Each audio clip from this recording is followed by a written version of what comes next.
Bienvenue sur Work in Process, le podcast dédié aux entrepreneurs qui veulent bosser moins mais mieux en ayant une croissance pérenne.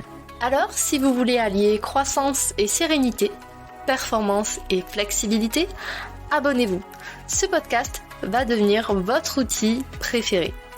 Je suis Marine Aubaré, business designer. Ma passion ? Décortiquer vos problèmes et vous proposer des solutions innovantes et performantes. Bienvenue dans l'aventure. Bonjour à tous et bienvenue dans un nouvel épisode de Work in Process. La semaine dernière, on a vu ensemble quelles étaient les étapes à suivre pour automatiser une tâche. Je vous avais mis dans la description de l'épisode l'accès à un cours par mail gratuit pour préparer votre business à l'automatisation. Si vous n'avez pas eu le temps de vous inscrire la semaine dernière, pas de souci. Le lien de ce cours est également dans la description de cet épisode. Cette semaine, on va tester un nouveau format punchy. On va assister à un combat d'anthologie en 3 rounds entre l'homme et la machine pour savoir quelle solution est la plus adaptée à votre business, c'est-à-dire laquelle peut vous aider à mieux gérer votre temps. Mais tout d'abord, laissez-moi vous présenter les challengers. À ma droite, l'automatisation qui fait gagner du temps en confiant des tâches à un système informatique. À ma gauche, la délégation qui, elle, fait gagner du temps en confiant une tâche à un autre être humain. Vous vous demandez s'il vaut mieux déléguer une tâche ou l'automatiser ? Cet épisode est fait pour vous. Faites chauffer le popcorn et attention au crochet du droit. À la fin de cet épisode, vous connaîtrez les atouts et les points faibles de ces deux challengers et vous aurez aussi entendu des exemples concrets de situations pour vous simplifier la prise de décision. Prenez place, les challengers montent sur le ring. Et c'est parti pour le premier round où on va voir les avantages de chacun des challengers. C'est l'automatisation qui s'avance en premier.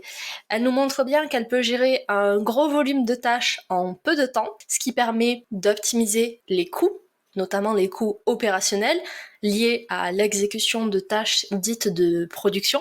Et elle permet aussi d'améliorer la fiabilité des services et la disponibilité des équipes. À ma gauche, la délégation s'avance et veut être aussi sur le devant de la scène. Elle permet d'aller beaucoup plus en profondeur sur les tâches où on l'attend. Elle permet d'augmenter la qualité du travail en utilisant des compétences humaines telles que l'analyse, la créativité ou l'innovation. Et c'est une méthode qui permet de s'améliorer aussi plus ou moins seule au fil du temps en fonction des profils avec lesquels vous travaillez.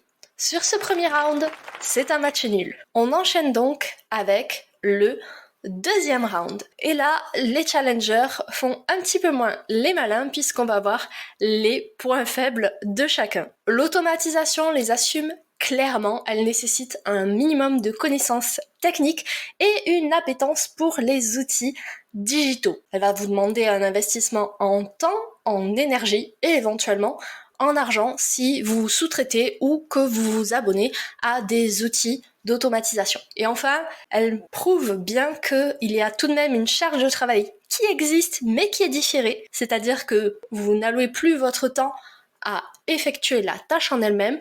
Par contre, vous allouez ce temps de travail à écrire des process, faire de la maintenance de ces automatisations et l'auditer périodiquement. La délégation est repartie dans son coin du ring, on va aller voir quels sont ses inconvénients. Tout d'abord, elle est très gourmande en temps, c'est-à-dire que ça nécessite pas mal de préparation avant l'arrivée de la personne dans votre équipe et surtout lors des premières semaines pour pouvoir bien l'accueillir et bien la former. Il y a un point faible que la délégation n'aime pas trop montrer, c'est qu'elle a un impact sur le mindset du dirigeant, de l'entrepreneur. C'est-à-dire que si les sujets de perte de contrôle, de gestion des responsabilités et de challenge du travail en équipe vous donnent des sueurs froides, la délégation n'est peut-être pas pour vous. Et enfin, son dernier point faible, c'est qu'elle nécessite de travailler sur soi en priorité et de monter en compétences. Parce que oui, déléguer une tâche ne fait pas de vous un bon manager. Sur ce second round, encore une fois, un match nul. On va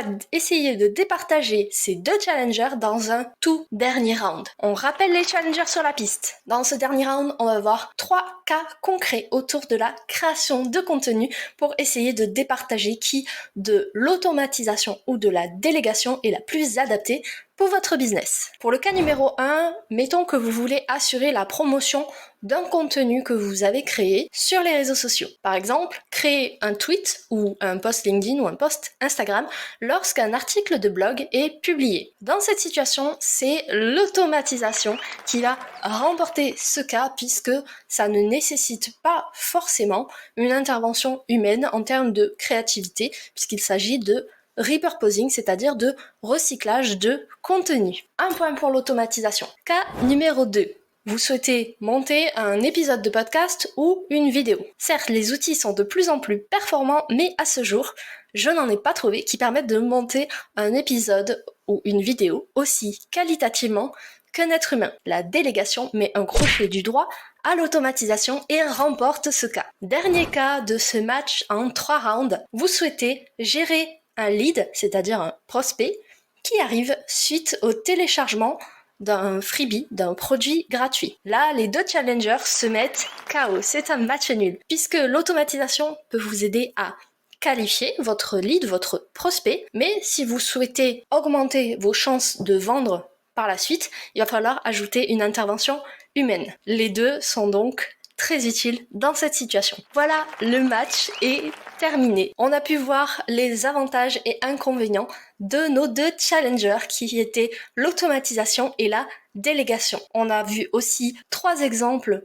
concrets autour de la création de contenu pour essayer de départager ces 2 challengers. J'espère que cet épisode riche en adrénaline et en suspense vous a plu. Si vous voulez plus d'épisodes battle, venez me le dire sur les réseaux sociaux. Pensez à me donner le résultat de votre match sur LinkedIn. Je vous attends là-bas. Vous voulez préparer votre business à l'automatisation. Dans ce cas, l'accompagnement gratuit par mail que j'ai créé pour vous est dispo dans la description de cet épisode. Allez vous inscrire, on se retrouve dans votre boîte mail. D'ici là, prenez soin de vous et à la semaine prochaine pour un nouvel épisode. Voilà, cet épisode est maintenant terminé. Merci pour votre écoute. Je vous souhaite à tous une belle journée, soirée et à très bientôt dans le podcast. Bye! Cet épisode t'a plu? Tu peux le partager en me taguant ou lui laisser 5 étoiles sur Apple Podcast. Encore merci pour ton écoute, à très vite!